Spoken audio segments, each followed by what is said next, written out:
Não vou ver.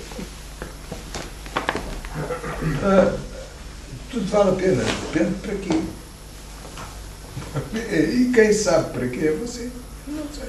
Não faço ideia. A única coisa que eu sei fazer é dar aulas, escrever textos e orientar pessoas. Não sei mais nada. Não faço mais nada. Fazer conferências. Mas quando me dizem, faça uma conferência, eu digo, para quem? Quanto tempo? Isso é fundamental. Tenho que ter a noção do público-alvo. Senão, falar sozinho não me interessa nada.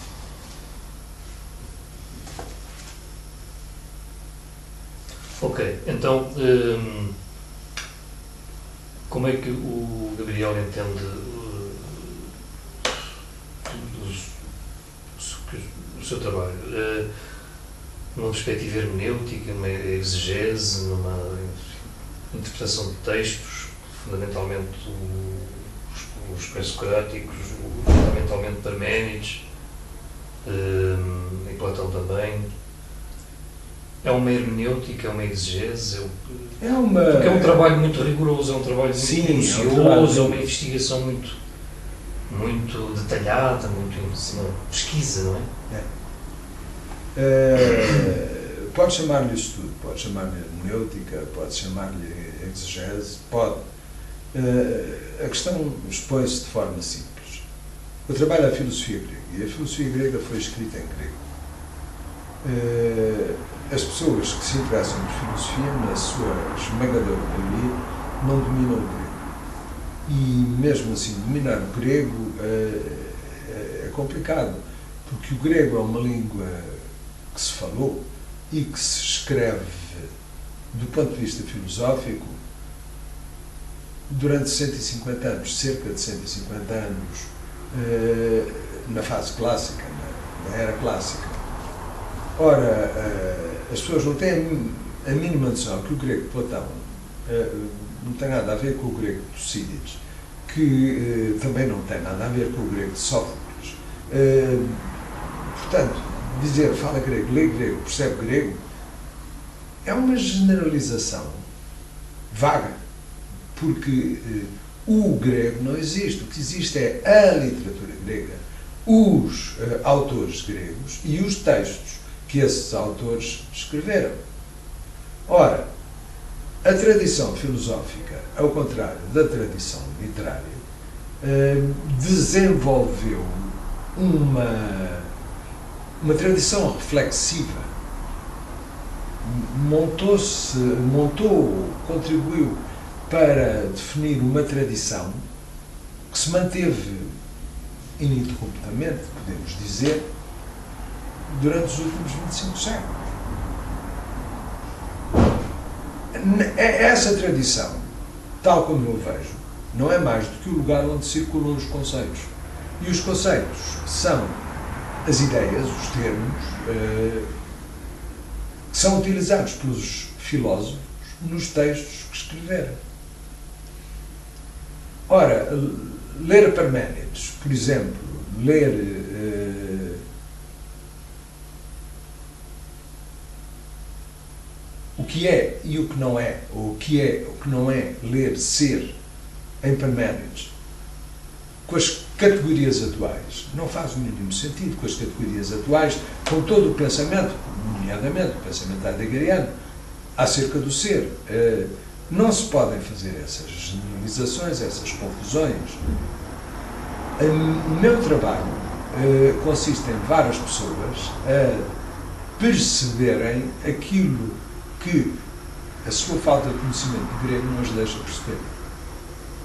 Nomeadamente, do ponto de vista filosófico, que em Parménides há uma concepção de saber forte. E essa concepção de saber forte foi recolhida, recebida, criticada e reformulada pela generalidade dos pensadores gregos posteriores a Parménides. Essa tradição é determinante na formação da própria tradição filosófica. Mas aquilo que nós entendemos por filosofia, aquilo que nós entendemos por conhecimento, não tem necessariamente a ver com aquilo de que Parménides está a falar quando usa o verbo noein, que nós traduzimos por pensar. E é uma boa tradução. Mas depois percebemos, 5 versos depois, no fragmento 2, que noein tem alguma equivalência, se é que não é claramente equivalente, com o verbo gignosken, que significa conhecer. Só que o que é conhecer para Parménides é um problema. A finalidade do meu ensino é tornar presente esse problema às pessoas que leem Parménides. Apresentar-lhes pistas que os levam a, que os levariam, ou que provavelmente os levarão, a abandonar as categorias da concepção atual de conhecimento, ou se quiserem até da concepção moderna de conhecimento, pós-cartesiana, a concepção relacional, onde o conhecimento é a atividade ou exprime a atividade de um sujeito em relação a um objeto. Isto não tem sentido em Parménides. Ou procurar aplicar esta estrutura a Parménides é não compreender a estrutura do seu argumento. Há quem defenda que está estabelecido, de certa maneira, que esses textos, os textos filosóficos que referiu, ou a tradição filosófica, de texto filosófico que referiu ao longo destes 25 séculos, se pode definir como textos gnoseológicos, de ordem gnosiológica. Mas como é que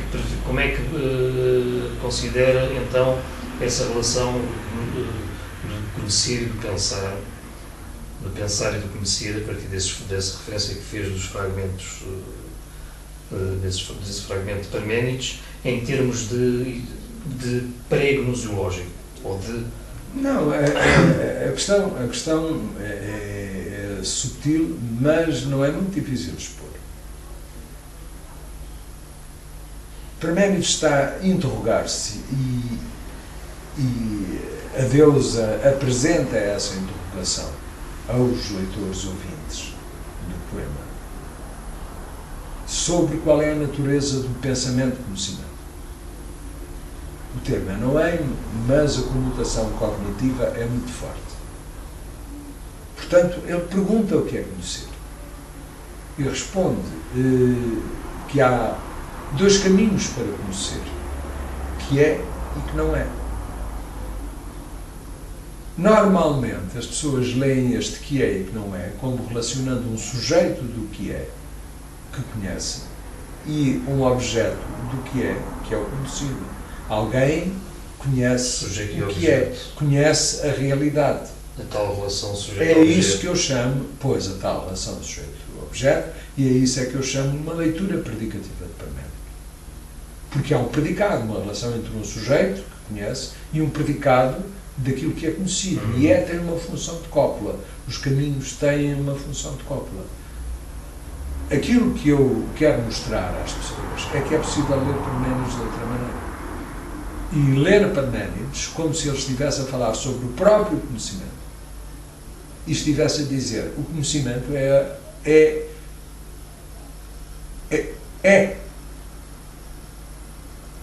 e é que não é incognoscível. E ele não afirma claramente, não sustenta, não defende que o conhecimento é, mas afirma que não é possível conhecer não é, ou que não é. E uma vez que não é possível conhecer que não é, só é possível conhecer é, o que é. Mas o que é e quem conhece, esse problema não é levantado no todo. Portanto, não há objeto, não há um predicado, não há algo, não há uma estrutura relacional. Não apresenta, não desempenha a função de cópula. Não tem as características de uma cópula, porque não está a ligar nada, de 2 entidades, e para além de não poder ser uma cópula, por isso mesmo, não desempenha uma função relacional, não relaciona coisa nenhuma. Então, o que é? É um nome. encontra alguma linha de continuidade entre Heraclito, que penso que precede levemente Parménides? Não há certeza acerca disso. Não há certeza acerca disso. Mas, de qualquer modo, Heraclito parece indicar, de alguma maneira, um caminho, esse caminho do Logos, não é? Não des ouvidos a mim, mas ao Logos. O Logos como, digamos, o tema, o motivo central de Heraclito, tendo em conta também a tal questão da tensão dos contrários, da harmonia dos contrários, da tensão dos opostos, essa, digamos, essa ideia, aliás, de tensão e de harmonia dos contrários sugere qualquer coisa que tenha a ver com uma eu diria quase uma espécie de parada, uma situação que encaminha para qualquer coisa que será esse Logos, não é? Agora Parménides também fala de alguma maneira do Logos, não é? Aliás, fala do Logos. Não é a mesma coisa. Pois, mas encontra alguma linha de continuidade, alguma relação? Absolutamente nenhuma. Não acha que Heraclito foi necessário para a compreensão? Não. Duas coisas diferentes. Aí está, você está a exemplificar o próprio problema de que eu falei. Na medida em que esses dois pensadores, contemporâneos por acaso, usam a mesma terminologia, dá a entender que eles estão a falar da mesma coisa. Dá a entender que Logos em Parménides tem exatamente o mesmo sentido de Logos em Heraclito. E isso não está aplicado. De modo nenhum. Tanto em Parménides como em Heraclito não há evidência segura, de que o Logos seja entendido definitivamente como uma proposição, numa estrutura predicativa, e se contraponha, por exemplo, a qualquer dos elementos da proposição, a saber, um nome e um verbo. Não, isso não está garantido. E não há razão nenhuma para opormos Heraclito a Parménides, a não ser notar essa oposição em Platão, no Crático, no Téteto, 183, 184, muito claramente. Aliás, toda a primeira parte do Téteto, desde a página 151 até a página 187, não fala de outra coisa, a não ser do movimento. Quando Téteto define que a ciência ou a percepção, que o saber é a ciência ou a percepção é saber, imediatamente está a dizer que a natureza do saber é cinética, se quiser. O saber entende-se no movimento. E a crítica de Platão de Sócrates, em algum momento, se sabe, esse saber exige uma estabilidade. E essa estabilidade é incompatível com a natureza cinética a que são feitas referências ao longo de toda essa primeira parte do texto. O mesmo acontece no Crátilo, a partir da intervenção de Crátilo, quando Crátilo defende também a ideia de que a realidade está em fluxo. Mas se a realidade está em fluxo, ela é incognoscível. Esse argumento é platónico, não é de Parménides, não é eleático. A quem Parménides está a criticar? Seguramente os milésios, seguramente aqueles que tiveram uma teoria acerca de como os contrários emergiram de uma qualquer outra coisa antes, se lhe chamar uma natureza ou uma substância. Estou já a utilizar termos aristotélicos, que são posteriores, mesmo que ligeiramente posteriores. Portanto, o objetivo, as suas perguntas são esclarecedoras, mostram-me exatamente o que é que há para conhecer. O que eu faço é levar as pessoas a lerem os textos e a mostrar que eles não se relacionam do modo como os compêndios os relacionam, evolutivamente, criticamente. Não há uma substancialidade na filosofia grega, uma substância crítica palpável. Os debates, de certo, são animados pelas pessoas, mas essas pessoas não são conhecidas e a natureza desses debates não é conhecida. Um exemplo fundamental: Diels, Hermann Diels. No século XIX, uma série de pensadores alemães, dos quais o mais importante é Hermann Diels, que na sua análise de Parménides é muito devedor de Edward Zeller, preocuparam-se com a reconstituição do Tesaurus das mensagens gregas. Diels publica em 1875 Parménides Lehrgedicht, ou seja, o poema de Parménides. Ao longo do século XIX, versões sucessivas do poema de Parménides, edições, podemos dizer, do poema de Parménides, vão sendo produzidas na Alemanha. Mas aquela que ganha notoriedade e que se impõe à classe dos estudiosos de filosofia e da filosofia antiga, a ponto de se poder dizer que quem não conhece Diels Krantz, quem não conhece Diels e depois a obra de Diels Krantz, os fragmentos dos pré-socráticos, não sabe do que é que está a falar. Portanto, é aí que os textos são apresentados integralmente, recolhendo a sua circulação na tradição durante séculos. No caso de Parménides, entre o século IV a.C. e seguramente o século VI depois de Cristo. Ou seja, 1000 anos. Os textos circulam durante 1000 anos. O poema de Parménides... Diga? Dispersos. Entre o século IV e o século VI. Sim. Sim, circulam aqui e ali. Pois. Ora, aquilo a que Diels chega é uma reconstrução a partir dos dados que organiza, isola e monta nas sucessivas edições de Parménides, que vai apresentando desde 1875 até 1890. 1890 e qualquer coisa. E depois é isso que é apresentado, que é aproveitado pelo discípulo e amigo de Diels, que é Krantz, coautor dos fragmentos dos pré-socráticos, conhecido entre estudantes por o Diels Krantz. O facto para que eu chamo a atenção, é de que o Parménides que circula na tradição, não há garantias nenhumas de que tenha circulado integralmente.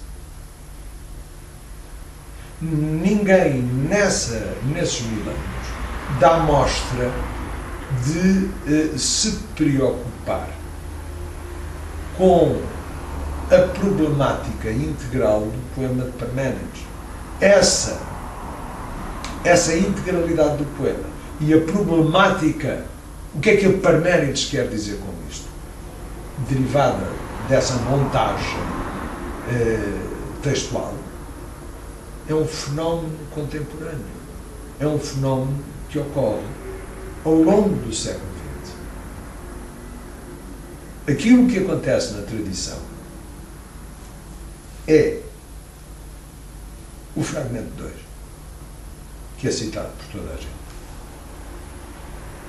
O fragmento 3, que é citado por Clemente Alexandria e Plotino, e depois pelos neoplatonicos.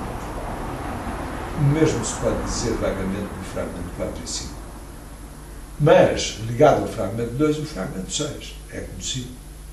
E depois o fragmento 7, que está separado do fragmento 6 e montado no fragmento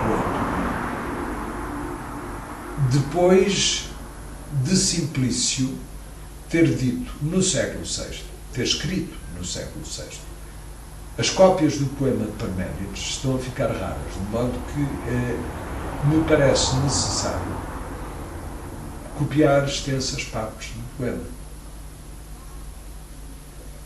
E é a partir daí, dessa relação entre, particularmente os fragmentos 2, 6, 7 e 8, que Parménides passa para a tradição. Portanto, a exegese de Parménides é o resultado de um trabalho que foi iniciado no final do século XIX. Não há garantias nenhumas de que a antiguidade conheça integralmente Parménides.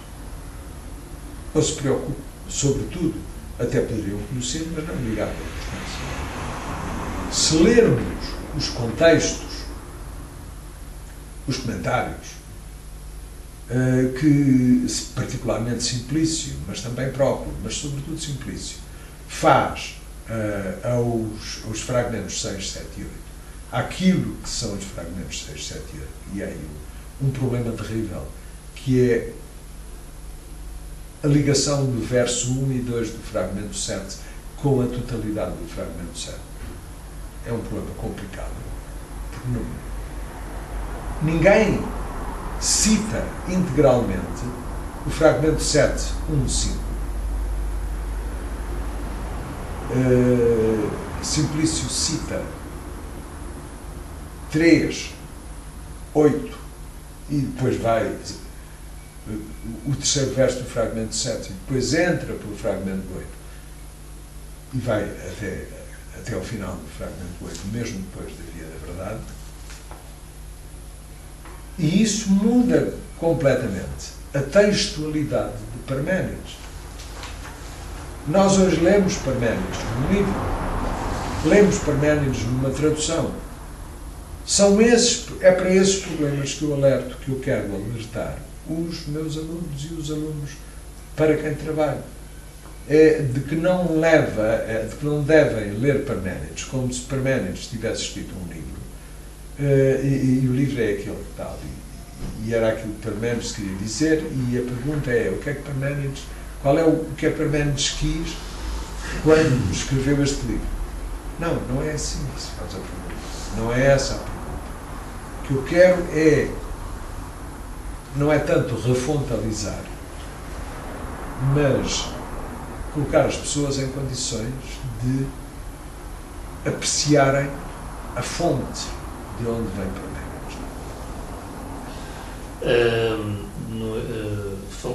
Tem falado e tem escrito também sobre, e nestas nossas conversas, tem falado também sobre os debates, os diálogos de Platão.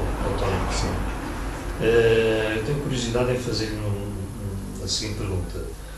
Quando lê Platão, por exemplo, os diálogos de Platão, como é que procede? Faz uma abstração, uma espécie de abstração dos textos, digamos, daquilo que está ali em termos mais filosóficos e de reflexão, ou mantém também uma leitura em termos, digamos, como que se entrasse, como se pudéssemos entrar, digamos, eu digo isto porque, da minha parte, isto acontece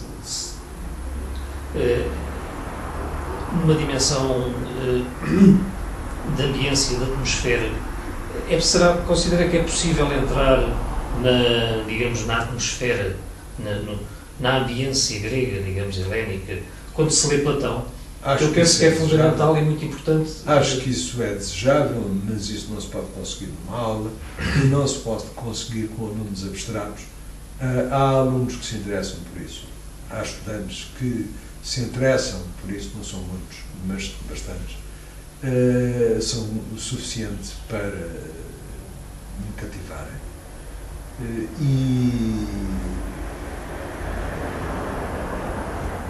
E eles fazem isso ao longo da sua vida. É que parece... Eu nunca perco, eu tento não perder contacto com todos os estudantes que tive. É que parece-me que há um aspecto fascinante no Platão, que é, nós às tantas poderemos também estar a ler qualquer coisa ao nível do teatro, da literatura. Sim, embora da poesia não, porque não propriamente, aliás, Platão tece críticas à questão da poesia na polis, não é? Como sabemos. Mas a dimensão literária e mesmo... eu quando leio Platão, não sei se isso lhe acontece, e gostava de saber se concorda e se lhe acontece também, eu entro numa ambiência, eu entro num mundo, não sei se isso será... Isso é variável. Você entra facilmente, você e qualquer pessoa entra facilmente nos diálogos chamados socráticos. Uhum. Quando entra na República ou no Fédon, já entra o caminho que tem que fazer.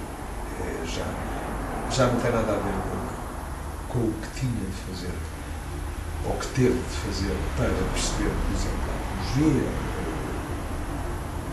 ou o karma, o eu te demo, ou o eu te falo. Esse é um caminho. Outro caminho completamente diferente é o do Fédon da República. E um outro caminho também completamente diferente é o do Teteto e do Sofista. E um outro caminho ainda é o do Fileu. E um outro ainda é o das leis. Portanto, essa ambiência é uma ambiência viva. É a ambiência da vida de Platão. É que nós como autor. É que nós quase que visualizamos os personagens, não é? Às tantas estamos ali num... Isso é devido à arte platónica. Pois. Eu não falo sobre isso. Eu preocupo-me sempre com as ideias e com a circulação das ideias, com os conceitos. E, por exemplo... Mas não se deixa capturar por isso, por vezes? Ou quando está a ler, não? Ou faz uma... É muito difícil. É muito difícil. O que eu estou a dizer é que me posso deixar capturar por isso na República ou em qualquer dos diálogos socráticos, mas não no Sofista. Não no Timeu. Aquilo é argumentação sólida. E o que interessa é ser capaz de compreender aquela articulação do raciocínio desenvolvido.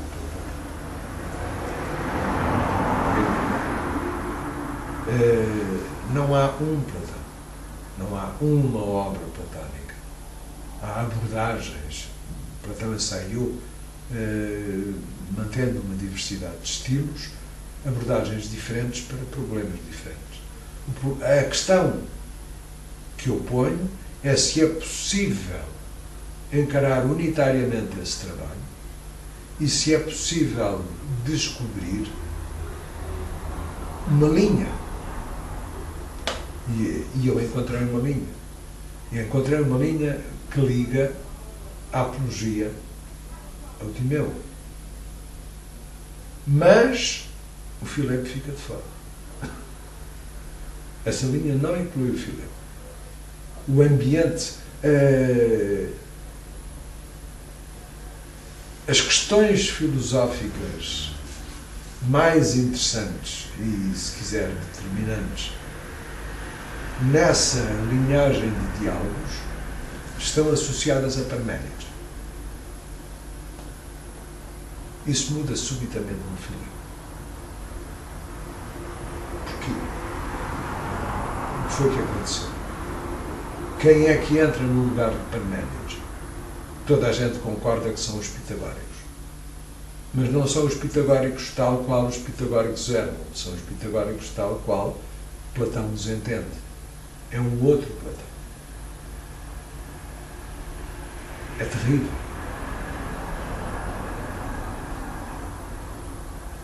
É possível dizer que o não ser